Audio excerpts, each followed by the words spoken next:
శేరిలింగంపల్లి నియోజకవర్గం గచ్చిబౌలి డివిజన్ పరిధిలోని నానక్రామ్గూడలో గల సర్వే నంబర్ 149లోని ప్రభుత్వ భూమి 58, 59 జీవోను అడ్డం పెట్టుకుని అక్రమంగా ఇతర వ్యక్తులు కట్టబెట్టిన వైనం. దీనిపై గచ్చిబౌలి కార్పొరేటర్ గంగాధర్ రెడ్డి ఉన్నతాధికారులకు ఫిర్యాదు చేయడంతో శుక్రవారం స్థానిక ఎమ్మెల్యే ఆరికపూడి గంతితో కలిసి సదరు కబ్జాకు గురైన భూమిని పరిశీలించారు. ఈ సందర్భంగా మీడియాతో మాట్లాడుతూ గతంలో ఇక్కడ పనిచేసిన రెవెన్యూ అధికారులపై శాఖాపరమైన విచారణ చేపట్టి అక్రమాలకు పాల్పడిన వారిపై కఠిన చర్యలు తీసుకోవాలని డిమాండ్ చేశారు. ఈ కార్యక్రమంలో రంగారెడ్డి అర్బన్ జిల్లా గిరిజన మోర్చా అధ్యక్షులు హనుమంత్ నాయక్, గచ్చిబౌలి డివిజన్ ఉపాధ్యక్షులు శివసింగ్, తిరుపతి సీనియర్ నాయకుడు నర్సింగ్ నాయక్, శేఖర్, రమేష్ తదితరులు పాల్గొన్నారు.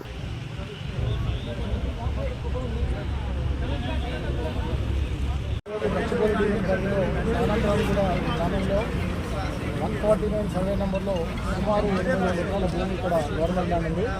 దానికి సంబంధించినటువంటి రీసెంట్గా గత నెల కింద జరిగినటువంటి స్కామ్లో భాగంగా ఈరోజు 69 జీవో కింద ఏదైతే ఎంఆర్ఓ గారు గత నెల కింద రెగ్యులర్ ఏదైతే చేసిందో దాని మీద ప్రభుత్వ భూమిని ఎలాంటి నిర్మాణాలు లేకుండా, ఎలాంటి కరెంటు బిల్ లేకుండా, ట్యాక్స్ లేకుండా మరి ఇక్కడ రెగ్యులర్ చేయడం అనేది చాలా అన్యాయంగా మేము భావిస్తూ ఇక్కడ సుమారు 3 లక్షల రూపాయలు చేసే గజం, ఒక గజంకి 3 లక్షల రూపాయలు విలువ, అలాంటి 750 నుంచి 1000 కోట్ల ప్రాపర్టీని మరి 26,000 గవర్నమెంట్ వాల్యుయేషన్ ప్రకారంగా రిజిస్ట్రేషన్ చేసుకోవడం జరిగింది.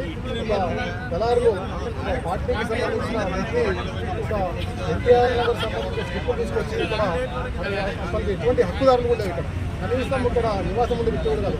అలాంటి వ్యక్తి తన కుటుంబ సభ్యులతో కలుసుకొని ఇక్కడ సుమారు 17 డాక్యుమెంట్ 950 గజాలు చొప్పున ఒక డాక్యుమెంట్ ఇక్కడ రెగ్యులేట్ చేసి కార్పొరేటర్ గారికి నాకు కూడా రిప్రజెంటేషన్స్ ఇవ్వడం కూడా జరిగింది.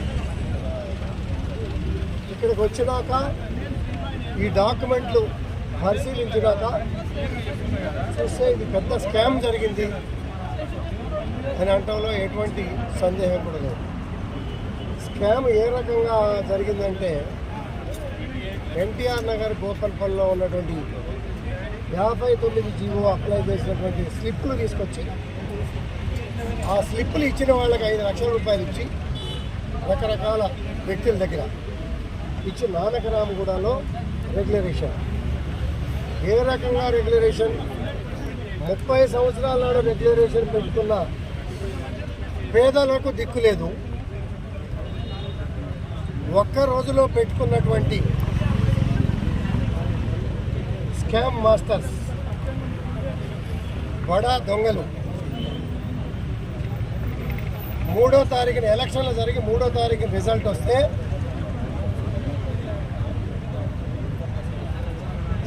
సెంట్రల్ ఎలక్షన్ కమిషన్ 6వ తారీఖు వరకు ఎలక్షన్ కోడ్ ఉంటుంది అని చెబితే వీళ్ళ అదృష్టానికి 4వ తారీఖునే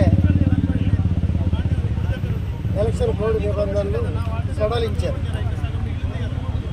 ఎలక్షన్ అయినాక 4వ తారీఖు, 5వ తారీఖు, 6వ తారీఖు డేట్లలో భార్య పేరు మీద 7 డాక్యుమెంట్లు 7,000 గజాలు, భర్త పేరు మీద సురేందర్ పేరు మీద 7,000 గజాలు, తమ్ముడు పేరు మీద డాక్యుమెంట్లు, బినామీ పేర్ల మీద 12 డాక్యుమెంట్లు, 7 ఎకరాలని